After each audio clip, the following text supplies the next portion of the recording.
The steel tycoon Lakshmi Mittal plans to leave the United Kingdom after the non-dom tax change. I'm going to read into this more from the Financial Times, you guys. Let's go.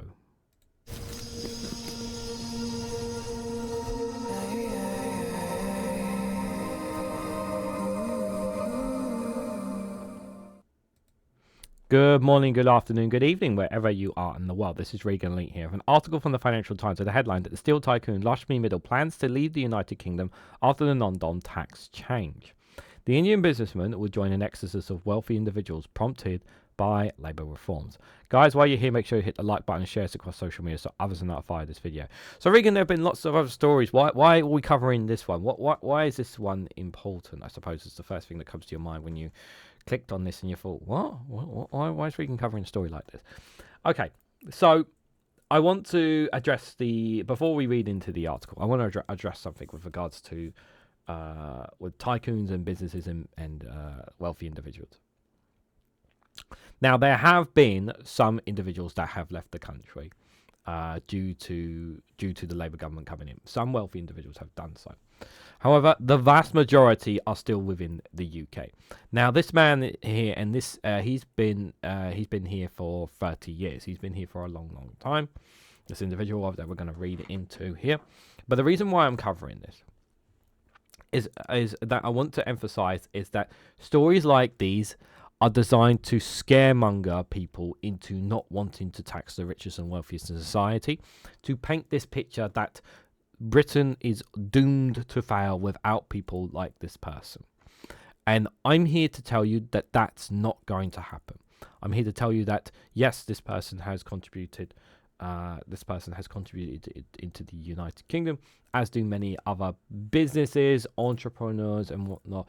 And some of them have greatly benefited themselves, and some of them have actually benefited people in the UK, not just people, whether it's employees and job creation that they've done in the UK, and even directly helped the government. There are many good ones. There are also bad ones as well, and I really want to stress that this does not mean we can't touch the richest and wealthiest in society. The premise that I really want to emphasize is that people who have lots of money need to pay their fair share of tax. They need to pay more. And while I hope that they don't roll back on the non-dom tax change, because there has been rumours that they may roll back on it. Rumours. I do stress the word rumours. The Labour government needs to stick to this. They need to stick to this policy. And this idea that you're going to get a mass exodus of the wealthiest leaving the UK is folly. I've said this, it's folly. It's not going to happen. But a story like this from the Financial Times, and I will stress, obviously, the Financial Times, they're obviously because of who they are and what they cover specifically, they would cover a story like this because it's in their interest to do so as well, because obviously of what they do. But I want to emphasize that this is not a mass exodus. There are going to be people that are going to leave the UK, but to say that Britain is going to fall or crumble or something because we're letting because of a couple of people who don't want to pay their pay a little bit more tax. And by the way, it's nowhere near enough tax that they should be paying. I've said this before. Let them go. You know, this man is has been lived in the UK for 3 decades. We'll let him go, and let's have a land tax instead. Let's have a land tax instead, guys. So that's why I'm covering it, guys. So steel tycoon Lakshmi Mittal, I've always botched his name, my apologies, is preparing to leave the UK in response to a government crackdown on non-domiciled residents, making him one of the wealthiest entrepreneurs to move because of the tax reform. The Indian businessman, who has lived in the UK for 3 decades, has told associates that his likely departure is a response to the Labour government's decision to end the non-dom regime, which allows certain UK residents to avoid paying British tax on foreign incomes and gains. He's exploring his options and will make a final decision over the course of the year. A friend of Miguel, there is a good chance that he will cease to be a UK tax resident.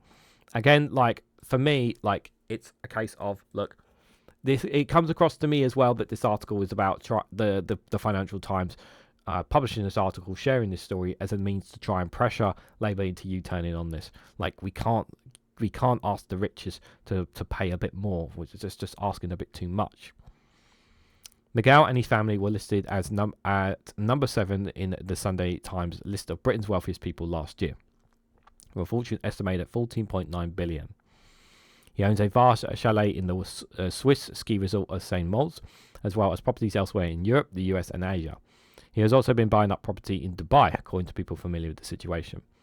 Spokesperson for Miguel denied to comment. He's built his conglomerate from virtually nothing into the world's second largest steel producer over the course of the almost 5 decades. He moved his family to the UK in 1995. 4 years ago, Miguel, a significant donor to the Labour Party under the former Prime Minister Sir Tony Blair, stepped back as chief executive of Angar Miguel, becoming the executive chair of the group, which has a market capitalisation of 24 billion. He was replaced by his son, and his family now owns 40% of the company. Billionaires expect departures puts him in the growing ranks of wealthy foreigners leaving Britain in response to Labour's physical crackdown.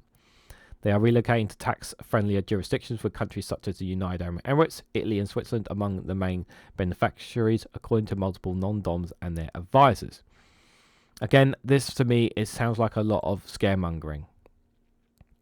Miguel owns several properties in the UK, including a mansion in Kensington Palace Gardens in London, which was the world's most expensive home when he bought it from the then Formula One boss Bernie Eckstein for $67 million in 2004.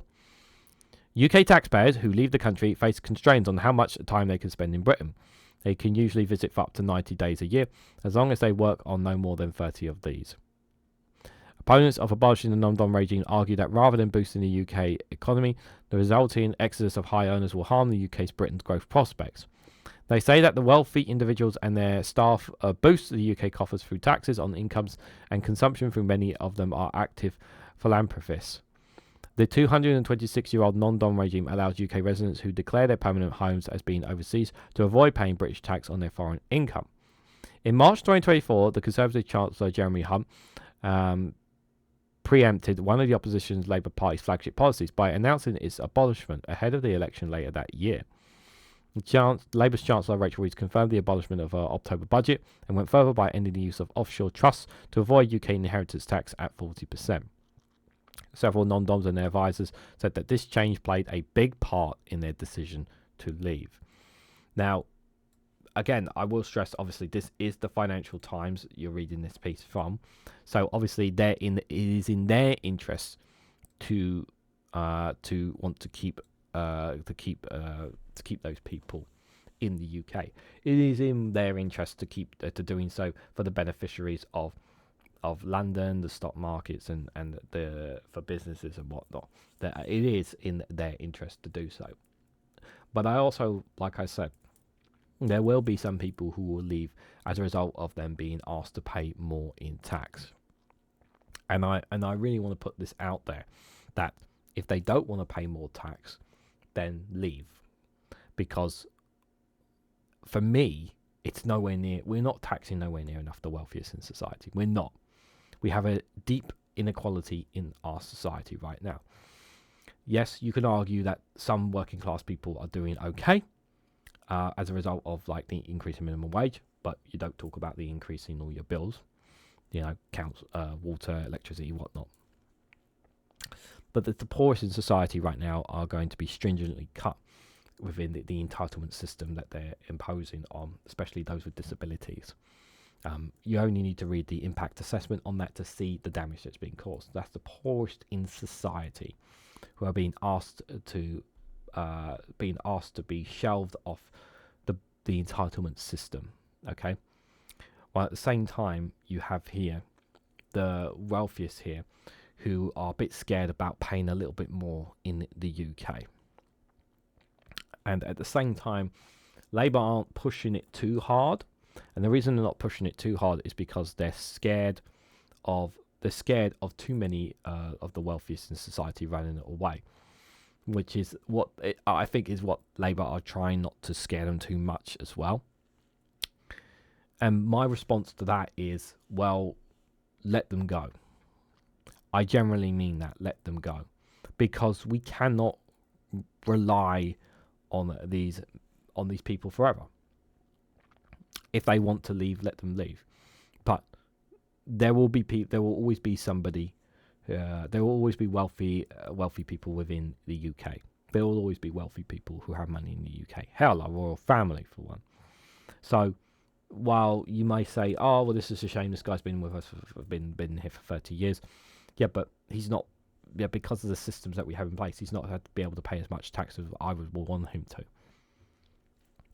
But honestly, guys, I wanted to put this story out there, and I generally want you guys feeling consensus about people on the non-tom tax change.